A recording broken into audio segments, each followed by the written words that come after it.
महाभारत काल के सर्वश्रेष्ठ धनुर्धर कौन थे। नमस्कार साथियों, मैं आ चुका हूँ फिर से नई कहानी लेकर आप सभी लिए, तो अंत तक बने रहिएगा। चलिए साथियों, सुनते हैं कहानी को। कहानी बहुत ही इंटरेस्टिंग होने वाली है। द्वापर युग यानी कि महाभारत काल में कई महान धनुर्धर हुए हैं। सामान्यतः अर्जुन और कर्ण को महाभारत काल के दो सर्वश्रेष्ठ धनुर्धर माना जाता है। वहीं पितामह भीष्म, द्रोणाचार्य, एकलव्य, अभिमन्यु, बर्बरीक, जरासंध, शिशुपाल, सात्यकी आदि को भी उत्तम कोटि का धनुर्धर माना जाता है। लेकिन अधिकतर पाठक या शायद यह नहीं जानते हैं कि महाभारत काल के सर्वश्रेष्ठ, इसलिए आज हम अपने पाठकों के लिए एक रोचक तथ्य लेकर आए हैं। दरअसल महाभारत के सर्वश्रेष्ठ धनुर्धर कोई और नहीं बल्कि द्वारिकाधीश श्री कृष्ण थे। चौंक गए ना? जी हाँ, हम भी चौंक गए थे जब पहली बार हमने यह तथ्य पढ़ा। लेकिन इसके बाद की गई खोजबीन के इस बात की पुष्टि हो गई कि यह तथ्य 16 आने सच है। इसके साथ ही साथ हम अपने पाठकों के लिए श्री कृष्ण और लक्ष्मणा के विवाह का रोचक विवरण भी लेकर आए हैं। 16 कलाओं के स्वामी महारथी श्री कृष्ण ही महाभारत काल के सर्वश्रेष्ठ राजा, सेना नायक, योद्धा और धनुर्धर थे। अपने जीवन काल में उन्होंने न केवल अधर्म को रोका बल्कि पापियों को परलोक पहुंचाने में भी देरी नहीं की। तो आइए आगे जानते हैं कि श्रीमद् भागवत गीता में उल्लेख मिलता है कि एक बार द्रौपदी देश की राजकुमारी व युधिष्ठिर की पत्नी द्रौपदी श्री कृष्ण की नगरी द्वारिका आई हुई थी। द्रौपदी श्री कृष्ण की मुंह बोली बहन थी। जब द्रौपदी द्वारिका आई हुई थी तो उसकी भेंट लक्ष्मणा से हुई। लक्ष्मणा श्री कृष्ण की छठी पत्नी थी, जिसके विवाह का प्रसंग भी बहुत रोचक है। श्री कृष्ण लक्ष्मणा का विवाह। लक्ष्मणा मद्र देश के शक्तिशाली प्रतापी राजा बृहनसेन की पुत्री थी।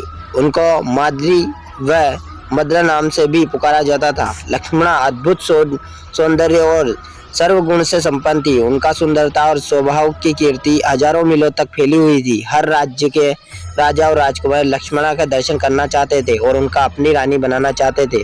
हरिवंश पुराण में लक्ष्मणा को चारुहंसनी कहा गया है, जिसका अर्थ है कि उनकी प्यारी सी मुस्कान तीनों लोकों के समस्त हृदयों को जीतने का सामर्थ्य रखती थी। मद्र राज्य में नारद मुनि का आना जाना रहता था। नारद मुनि भगवान विष्णु का गुणगान गाया करते थे और उनके सौंदर्य और वीरता के और धर्म कर्म के रोचक किस्सों को सुनाया करते थे। जब नारद मुनि ने उन्हें बताया कि श्री कृष्ण जी भगवान नारायण के अवतार हैं, तो यह जानकर लक्ष्मणा मन ही मन श्री कृष्ण से प्रेम करने लगी। उम्र के साथ साथ उनका प्रेम बढ़ता गया। बृहनसेन ने लक्ष्मणा को बड़े ही प्यार और नाजों से पाला था। जिस प्रकार हर पिता अपनी लाडली बेटी को एक सर्वश्रेष्ठ वर ढूंढना चाहता था, ठीक उसी तरह राजा बृहनसेन भी लक्ष्मणा के लिए सर्वश्रेष्ठ वर चाहते थे। इस कठिन चुनौती से निपटने के लिए उन्होंने लक्ष्मणा का कठिन स्वयंवर रचा। तो हम बता रहे थे कि जब द्रौपदी द्वारिका आई हुई थी तो उनकी भेंट लक्ष्मणा से हुई। श्रीमद् भागवत गीता के अनुसार प्रसंग में लक्ष्मणा अपने स्वयंवर का रोचक प्रसंग द्रौपदी जी को सुना रही है। उनका वार्तालाप इस प्रकार से है। लक्ष्मणा कहती है, मेरे पिता बृहनसेन स्वभाव से ही मुझ यानी अपनी बेटी पर दयालु थे और वह मेरे मन की बात जानते थे। इसलिए मेरे हित के लिए हे साध्वी यानी कि द्रौपदी, उन्होंने मेरी इच्छा को पूरी करने की व्यवस्था की है। हे रानी, जैसे कि आपके स्वयंवर में एक मछली का उपयोग किया गया था ताकि अर्जुन उनको भेद कर आपको प्राप्त करे, इसी तरह मेरे स्वयंवर में भी एक मछली इस्तेमाल की गई थी। हालांकि इसे चारों ओर से ढका गया था और केवल इससे प्रतिबिंब को नीचे पानी के बर्तन में देखा जा सकता था। यह सुनकर हजारों की संख्या में धनुष बाण चलाने वाले दक्ष राजा, महाराजा और अन्य हथियार चलाने और बनाने वाले भी अपने आचार्यों के साथ चारों दिशाओं में मेरे पिता के राज्य में आए। अर्थात मेरे पिता ने प्रत्येक राजा को उपस्थित शक्ति और वरिष्ठता के अनुसार उचित सम्मान दिया। फिर जिन लोगों का मन बूझकर स्थिर था, उन्होंने धनुष और तीर उठाया और एक एक करके सभा के बीच में लक्ष्य भेदने की कोशिश की। उनमें से कुछ ने धनुष उठाया लेकिन इससे प्रत्यंचा नहीं चढ़ा सके, इसलिए उन्होंने निराशा में एक तरफ फेंक दिया। कुछ लोग प्रत्यंचा को धनुष की नोक की ओर खींचने में कामयाब रहे, लेकिन हाथ छूटने पर धनुष ने उन्हें जमीन पर पटक दिया। जरासंध, शिशुपाल, भीम, दुर्योधन, कर्ण और अंबाह के राजा ये कुछ योद्धा धनुष पर बाण चढ़ाने में सफल रहे, लेकिन उनमें से कोई भी लक्ष्य नहीं प्राप्त कर सका। ये राजा शारीरिक रूप से बहुत मजबूत थे, लेकिन वे इतने निपुण नहीं थे कि वे लक्ष्य को पा सके। जब अर्जुन ने पानी में मछली के प्रतिबिंब को देखा और इस पर निशाना साधा, जब उसने साध्य से अपने तीर को छोड़ा तो तीर ने लक्ष्य को नहीं भेदा, बल्कि उससे हल्का सा छूटकर निकल गया। श्रीधर महाराज की व्याख्या के अनुसार यद्यपि अर्जुन अन्य राजाओं की तुलना में अधिक दक्ष तीरंदाज थे, लेकिन उनका शारीरिक शक्ति इस कार्य को पूरे सटीकता के साथ करने के लिए पर्याप्त नहीं थी।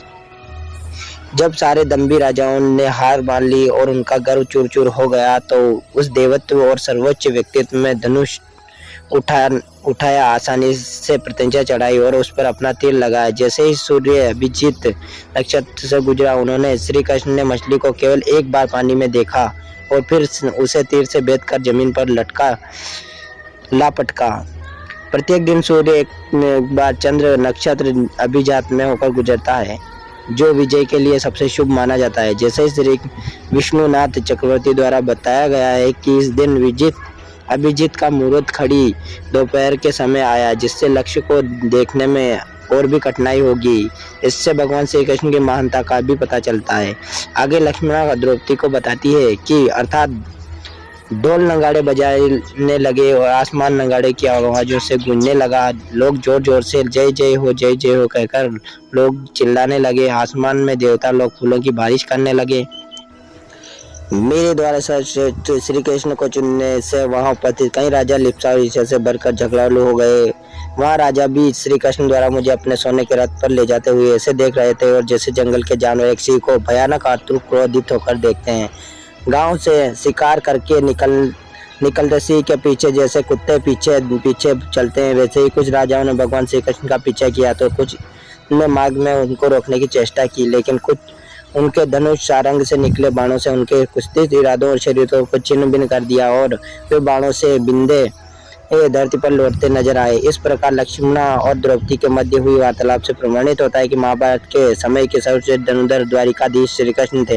हालांकि उन्होंने युद्ध में धनुष कला का अधिक उपयोग नहीं किया, क्योंकि उनके पास इनके भी अधिक घातक और अचूक अस्त्र सुदर्शन चक्र था। तो साथियों, ये थी आज की कहानी। आई होप आपको पसंद आएगी।